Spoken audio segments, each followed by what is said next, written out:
যাদের সেলাই মেশিনের এই যে ফিট অথবা চাপ এইভাবে মানে লেগে তারপরে সুই ভেঙে যায়, তাদের জন্য এই ভিডিওটা কন্টিনিউ করবেন। আমি দেখাই দিচ্ছি এই সুইটা যেন না লাগে এবং সুইও না ভাঙে। তো ভিডিওটি আমাদের সাবস্ক্রাইব এবং শেয়ার করে দিবেন। তো দেখতে থাকুন।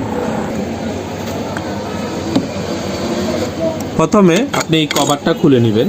খুলে নেওয়ার পরে এই যে দেখুন নিডেলে এখানে বাজতেছে, দেখুন নিডেলটা এখানে বাজতেছে।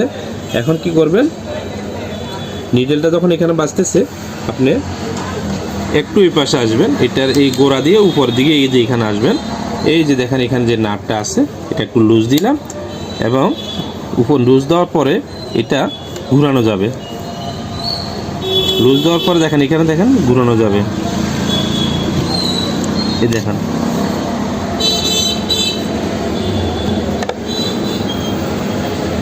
এখানে